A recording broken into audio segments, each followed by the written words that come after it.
Baik teman-teman semua, kita akan lanjutkan lagi materi kita tentang bentuk kerusakan yang ditimbulkan oleh serangga hama. Sekarang kita akan melihat bentuk kerusakan yang ditimbulkan pada batang, akar, dan kulit.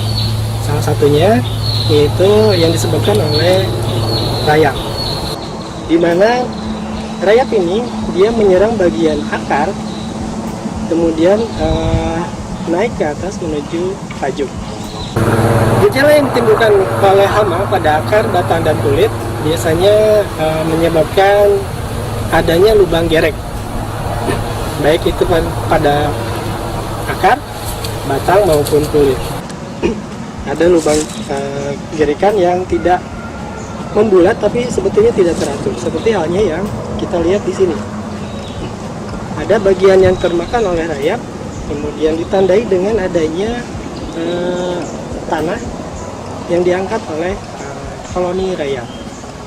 Kalau kita lihat di sini bahwa lubang gerek ini bisa sampai ke bagian tajuk.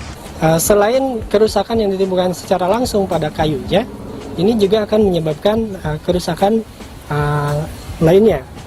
Salah satunya yaitu tanaman akan lebih rentan terhadap gangguan, seperti gangguan angin kencang, di mana apabila tanaman ini growong dibandingkan dengan tanaman yang mulus, itu bila ada angin yang kencang akan menyebabkan lebih rentan untuk tumbang.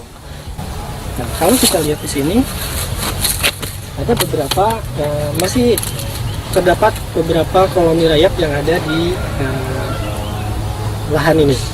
Beberapa serangan rayap itu tidak bisa kita kenali secara langsung, seperti halnya yang ini.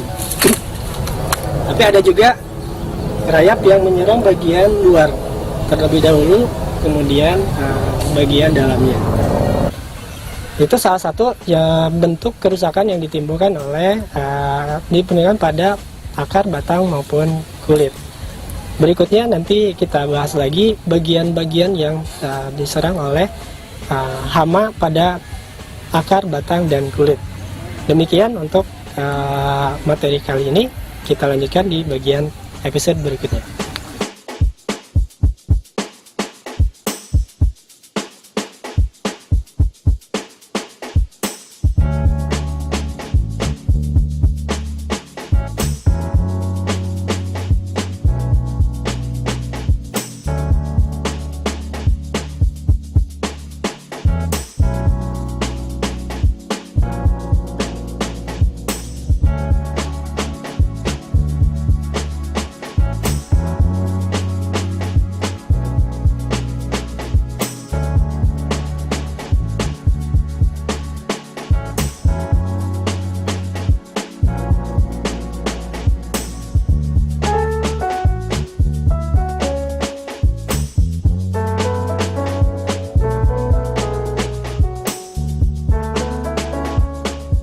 Baik teman-teman semua, kita lanjutkan lagi materi kita tentang kerusakan yang ditimbulkan oleh hama pada akar, batang, dan kulit. Kalau kita lihat di sini, ini ada beberapa bagian kulit yang terlihat tergerigiti atau terlihat dimakan oleh serangga hama. Nah, hama yang menimbulkan serangan seperti ini umumnya di Sengon adalah Indarbela. Indarbela ini dia menyerang bagian pada kulit dari bagian luar sehingga terlihat tergerigiti.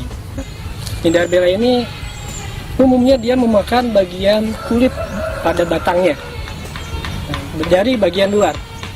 Seperti halnya kita lihat di sini ada bekas gerigitan di bagian kulit. Namun sebetulnya dia akan ditutupi oleh bagian ini yang merupakan tadi kotoran yang dikeluarkan oleh Indarbela. Ini merupakan kotoran yang dia keluarkan dan serbuk gerek yang dia bekas dia makan, dia campur kemudian dia bentuk seperti lorong. Nah, fungsinya selain untuk mempertahankan diri, dia juga akan melindungi dirinya dari serangan-serangan musuh alaminya. Kalau kita lihat di bagian atas, kita lihat lebih jelas ada lorong-lorong yang lebih banyak, di mana sebetulnya dia ulatnya itu ada di dalam lorong tersebut. Nah, sehingga dia akan bebas menyerang kulitnya itu. Oke, sampai di sini dulu materi kita kali ini. Sampai ketemu di sesi berikutnya. Terima kasih.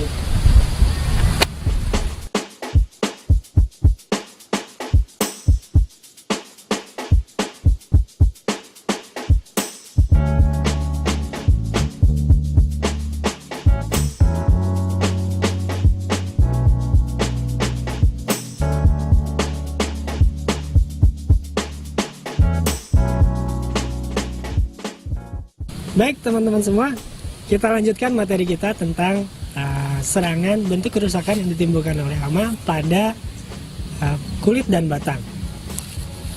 Kali ini kita akan mempelajari serangan yang ditimbulkan oleh Cistrosera festiva pada tanaman sengon. Hama ini lebih sering kita kenal dengan istilah hama boktor. Hama ini merupakan hama yang termasuk ke dalam ordo Coleoptera atau kumbang-kumbangan. Serangan yang ditimbulkan oleh Cistrosera ini merupakan serangan yang dia menyerang bagian kulit, tapi dari bagian dalam. Pada awalnya si imago atau dewasanya dia akan meletakkan telur di kulit yang mengelupas, seperti halnya di bagian sini. Tentunya yang terlindungi, yang lebih terlindungi dari serangan musuh alami. Nah, pada saat dia menetas, telur itu menetas, dia akan segera menggerek ke bagian dalam. Jadi dia akan menggerek bagian kulit dari dalam. Jadi masuk ke sini, ini ada permukaan kulit, dan dia akan memakan bagian kulitnya. Awalnya seperti itu, namun pada saat perkembangan berikutnya dia akan memakan bagian kayunya, seperti halnya yang seperti ini. Tentunya di bagian luar ini akan terlihat biasa-biasa saja, karena kulit terluar dia akan sisakan, sehingga tidak terlihat adanya serangan oleh Cistrosera ini. Tanda yang mungkin bisa kita lihat dari adanya serangan Cistrosera ini, biasanya dari bagian kulit ini akan keluar serbuk-serbuk gerek.